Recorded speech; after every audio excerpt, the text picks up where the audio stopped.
రాజీవ్ రహదారి విస్తరణలో భాగంగా జేబీఎస్ నుండి షామీర్పేట్ వరకు ప్రతిపాదించిన ఎలివేటెడ్ కారిడార్ రహదారి రోడ్డు వెడల్పు తగ్గించాలని Rajiv Rahadari property owners association Alwal JAC incharge doctor Sudhakar పాలకు ఆధ్వర్యంలో రోడ్డు విస్తరణ 200 ఫీట్లకు బదులుగా 150 ఫీట్లకు తగ్గించాలని, నష్టపరిహారం 3 రెట్లు చేయాలని లోతుకుంట శుభశ్రీ గార్డెన్లో ఏర్పాటు చేసిన కార్యక్రమంలో మల్కాజ్గిరి ఎమ్మెల్యే మర్రి రాజశేఖర్కి వినతిపత్రాలు అందజేశారు. ఈ సందర్భంగా ఎమ్మెల్యే బాధితుల వినతులను స్వీకరించి త్వరలోనే ముఖ్యమంత్రి దృష్టికి ఈ సమస్యను తీసుకెళ్లి తగిన న్యాయం జరిగేలా చూస్తానని తెలిపారు. ఈ సందర్భంగా 100 మంది అల్వాల్ రైతు బజార్ దుకాణదారులు, అల్వాల్ రోడ్డుకి ఇరువైపులా ఉన్న వ్యాపారస్తులు, జీవీరెడ్డి కాలనీ 30 మంది వయోవృద్ధులు, మొత్తం 200 మంది బాధితులు ఈ కార్యక్రమంలో పాల్గొన్నారు.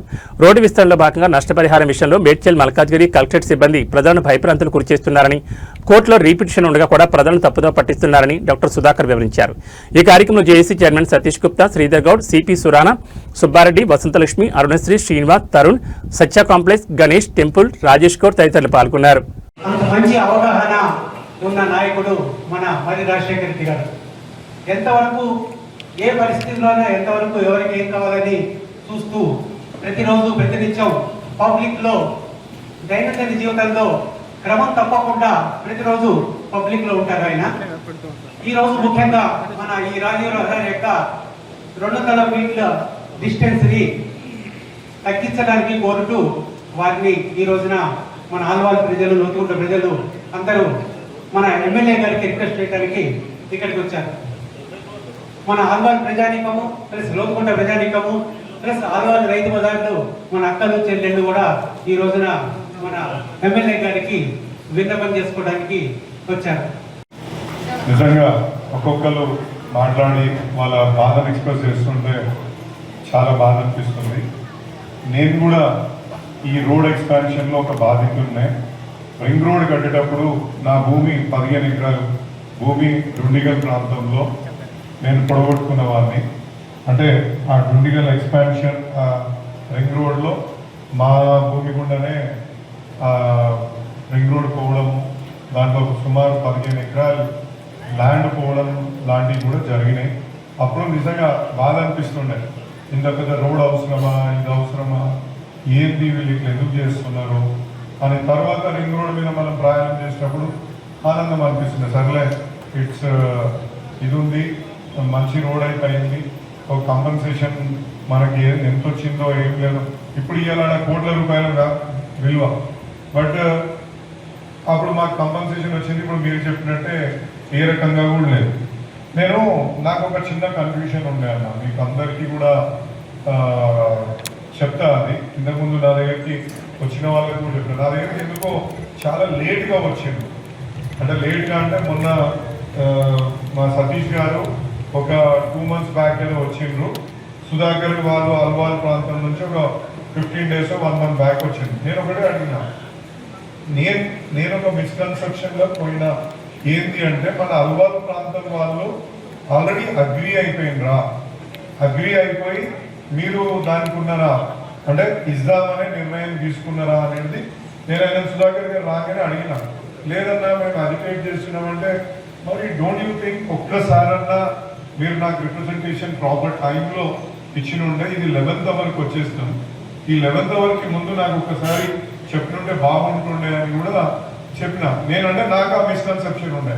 ఎందుకంటే కంటోన్మెంట్ ప్రాంతం వాళ్ళు కొట్లాడేది సతీష్ గుప్తా గారి ద్వారా అక్కడ కనిపిస్తుంది క్లియర్గా. బట్ మన అల్వాల్ ప్రాంతం వాళ్ళు, నేను ఎమ్మెల్యే ఉన్నా, నేను మా శాంతి మేడంని అడిగినా, మళ్ళీ అనిల్ కిషోర్ గారిని కూడా అడిగినా, వాళ్ళు కార్పొరేటర్గా ఉన్నప్పుడు మీకేమైనా రిప్రజెంటేషన్ వచ్చిందంటే ఎవరు రాలేదు. మరి ఆర్డే అగ్రీడ్ అంటే ఏమో అన్నా అని వాళ్ళు అన్నారు. సో దిస్ ఈ లిటిల్ బిట్ కన్ఫ్యూజన్ మాకు ఉండే. అసలు ఏంది, ఏం జరుగుతుంది, వీళ్ళు మరి అగ్రీ అయినరా, అగ్రీ కాలేదంటే 1 fine day సుధాకర్ గారు రావడము, అంతకుముందు సతీష్ గారు వాళ్ళ కంటోన్మెంట్ వాళ్ళని అందరినీ తీసుకోవడం. అంటే మీకు ఎందుకు చెప్తున్నా అంటే, నాకు ఇంతకుముందు చెప్పినట్టు నాకు బాధ తెలుసు, దానికి ఎట్లా సొల్యూషన్ ఇవ్వాలో కూడా నాకు ఒక ఐడియా ఉంది. ఎందుకంటే నేను ఒక ప్రాబ్లం మీద డీప్గా పోయి పనిచేసేవాడిని. ఇప్పుడు రామకృష్ణపురంలో కూడా చాలా మటుకు సహకరించింది. సో అది అక్కడ పూర్తి చేసుకోవాలి. ఇది తప్పకుండా అండి, నేను ముఖ్యమంత్రి గారి దగ్గర దీని గురించి తప్పకుండా పెట్టి నా శాయశక్తుల 150 meters అయితే అంటే 150 feetకి చేయడానికి ప్రయత్నం చేస్తాను. కానీ నేను ఇప్పుడు ప్రామిస్ చేయలేను. ఎందుకంటే లెట్ మీ చెక్ విత్ వాళ్ళతోటి, వాళ్ళ అసలు ఏ విధంగా ఉంది వాళ్ళ థాట్ ప్రాసెస్. నేను ఫస్ట్ టైం అడిగినప్పుడు వేం నరేందర్ రెడ్డి గారు చెప్పారు నాకు. నేను అందుగురించి మీకు ఒకసారి చెప్పినా కూడా ఆయన 150 మీటర్స్కి వస్తే అందరు ఒప్పుకుంటారా అని ఒక మాట అడిగిండు ఆయన. అయితే ఇంకా కన్ఫ్యూజన్ ఉంది. నాకు కూడా మీతో అందరితోటి కలవలేదు. మన అల్వాల్ ప్రాంతం వాళ్ళు ఎనీవే రావట్లేదు కదా, వాళ్ళ హ్యాపీ ఉన్నారేమో ఈ కంపన్సేషన్ ఈ అన్ని ప్యాకేజ్లతో అని చెప్పేసి నేను కూడా పెద్దగా దీని మీద దృష్టి పెట్టలేకపోయినా. నేను కూడా అంటే రోజు మనకు రైల్వేవి ఇంకా ఈ ఏఓసికి సంబంధించిన రోడ్లు ఇవన్నీ ఎన్నో పనులు, రామకృష్ణపురం ఫ్లైఓవర్ ఇట్లాంటి ఎన్నో డెవలప్మెంట్ కార్యక్రమాల్లో బిజీ ఉండి కొంచెం నేను కూడా అంటే అది ఏమంటారు చూసుకోలేని పరిస్థితి వచ్చినుండే. సో మీరు రాలేదు, నేను కూడా చూసుకోలేని పరిస్థితి వచ్చింది. అట్లా తప్పకుండా అండి ఇప్పుడైతే గ్యారంటీగా అలా ముంగడ పెడతా.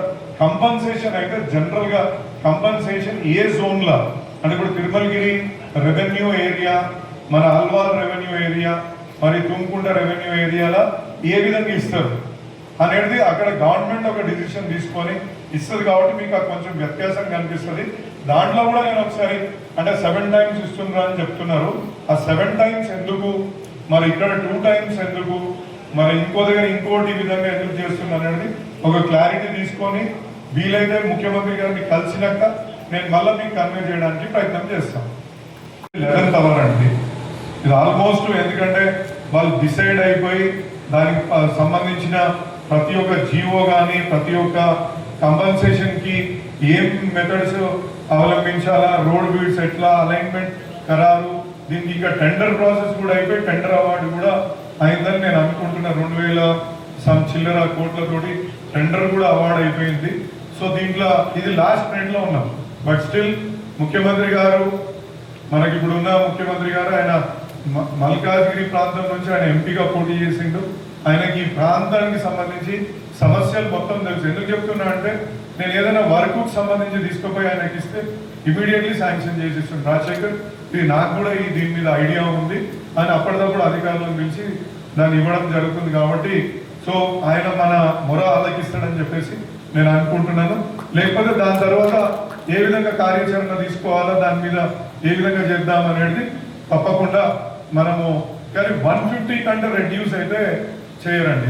This is impossible. ఇంకా మీకైతే మళ్ళీ మీరు ఒక సెకండ్ థాట్స్లా ఉన్నా ఇంకో విధంగా ఉన్నా మీరు ఒకవేళ 150కి మీ మొత్తం ఏరియా నుంచి నాకు రాసియగలిగితే నేను ఆ రిప్రజెంటేషన్ని కూడా అందరు కాలనీస్ తరఫు నుంచి రిప్రజెంటేషన్స్ కూడా తీసుకెళ్ళి ముఖ్యమంత్రి గారికి ఇస్తే సార్ అందరు కూడా ఒక ఈక్వల్ ప్లాట్ఫామ్ మీదకి వచ్చిండ్రు.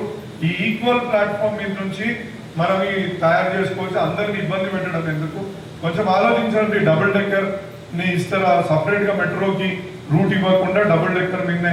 దాని డబుల్ డెక్కర్ ఏంటంటే కాస్ట్ ఎస్కలేషన్ వాళ్ళకి 4 ఇంతలు 5 ఇంతలు అవుతుంది అని చెప్పేసి చెప్తున్నారు. సో మీరు కాస్ట్ గురించి చూడండి, ఇక్కడ చూడకండి. ఇక్కడ ఇంతమంది అంటే భావోద్వేగానికి సంబంధించిన అంశం ఇది. ఎందుకంటే ఒకరు ఇల్లు పోతుందంటే చాలా మందికి అదొక, ఇప్పుడు ఒక అమ్మ చెప్పింది దాన్ని మనం అంటే సొల్యూషన్ ఒకటి సొల్యూషన్ తీసుకురావచ్చు. ఇప్పుడు నేను సుధాకర్ గారు సతీష్ గారు నా దగ్గరికి వచ్చి రిప్రజెంటేషన్ ఇచ్చినప్పుడు నేను కూడా హోంవర్క్ చేసిన. హెచ్ఎండిఏకి వెళ్ళినాము, తర్వాత జిహెచ్ఎంసీ వాళ్ళని అడిగినాం, హెచ్ఎండిఏ ఇంజనీర్స్ ని పంపించిండ్రు. వాళ్ళు పంపించినాక అయ్యా ఇది 200 ఫీట్లకే ఉంది, దీంట్లో ఎక్స్ప్రెస్ వేతో పాటు మన ఏమంటారు మెట్రో కూడా మేము డిజైన్ చేసినాం. మెట్రో ఒకవేళ ఎక్స్ప్రెస్ మెట్రో లేకపోతే 14 మీటర్స్ మెయిన్ రన్వే ఉంటుంది. దాని తర్వాత ఒక 10 meters కి మనకు సైడ్ రోడ్ ఇస్తాం, ఏది service road either side of the, అంటే ఆల్మోస్ట్ 60 meters కే వాళ్ళు చెప్తారు. 60 meters ట్రాన్స్లేట్ ఇంటూ 200 feet. అన్నా ఇంత అవసరం ఏంది, ఇంతగానం పెడితే ఇప్పుడున్న రోడ్డు సరే కొంచెం ట్రాఫిక్ చిక్కులు ఉంటాయేమో, సరే 10 నిమిషాలలో పోయేది ఒక అర్ధ గంటలో పోతామేమో, కానీ ఎవ్రీడే ఇక్కడ ఏం పెద్ద ఇబ్బందులు లేకుండా పోతుంది. మీరు 4 lane చేయాల్సిన అవసరం ఏముంటుందని కూడా వాళ్ళతో డిస్కస్ చేయడం జరిగింది. మళ్ళీ ఇంకోటి సర్వీస్ లైన్ కూడా ఇవాళ అల్వాల్ కంటోన్మెంట్ రోడ్ బాధితులు అంటే మన రాజీవ్ రహదారి మీద జేబీఎస్ టు షామీర్పేట వరకు ఏదైతే రోడ్డు విస్తరణ చేస్తున్నారో దాంట్లో ఇండ్లు కానీ భూములు కానీ కోల్పోతున్న వారితోటి ఇవాళ ఒక సమావేశం నిర్వహించడం జరిగింది. దానికి మా సతీష్ గుప్తా గారు కంటోన్మెంట్ నుంచి, అదేవిధంగా సుధాకర్ గారు అల్వాల్ ప్రాంతం నుంచి. ఇవాళ మా పెద్ద మనిషి చేసుకొని మా శ్రీధర్ గౌడ్ గారు ఇక్కడ ప్లేస్ ఇచ్చి అందరినీ మోటివేట్ చేసి ఇక్కడ తీసుకొచ్చినందుకు మా డోల్ రమేష్ అన్నకు, మరి ఇక్కడికి వచ్చిన మా ఇతర నాయకులందరికీ కూడా నేను ఈ సందర్భంగా ఒక ప్రజల పట్ల ఏ విధంగా స్పందించాలో అని స్పందించినందుకు వాళ్ళకందరికీ కృతజ్ఞతలు తెలియజేస్తున్నాను. ఇక్కడ అనేక సమస్యలు ప్రస్తావనకు వచ్చింది, బట్ ఇది చాలా లాస్ట్ మినిట్లో మనం ఒక సమావేశం నిర్వహించుకోవడం నిజంగా కొంచెం ఇబ్బందికరంగా ఉంది. తప్పకుండా అయినా కానీ తప్పకుండా ఇది ముఖ్యమంత్రి గారికి రిప్రజెంటేషన్ ఇచ్చి దీంట్లో ఏ విధంగా మనము న్యాయం చేయగలుగుతాం అనేసి ఆయనతో తప్పకుండా ఈ విషయంపై చర్చిస్తాననేసి తెలియజేసుకుంటున్నాను. తప్పకుండా 200 ఫీట్ల నుంచి 150 ఫీట్లకు చేస్తే చాలామందికి ఒక ఊరట కలుగుతుంది. కాబట్టి ముఖ్యమంత్రి గారిని దానిపైనే ప్రధానంగా అయ్యా మరి మీరు ఇది రెడ్యూస్ చేస్తే ఇక్కడ ఉన్న ట్రాఫిక్ సిచ్యువేషన్ని బట్టి ఇక్కడ ఉన్న వెహికులర్ మూమెంట్లను బట్టి మీరు అది రెడ్యూస్ చేయగలిగితే చాలా మంచిదని చెప్పేసి వాళ్ళని కోరుకుంటాను. తప్పకుండా ఆయన చేస్తాడని నమ్మకం కూడా ఉంది. థ్యాంక్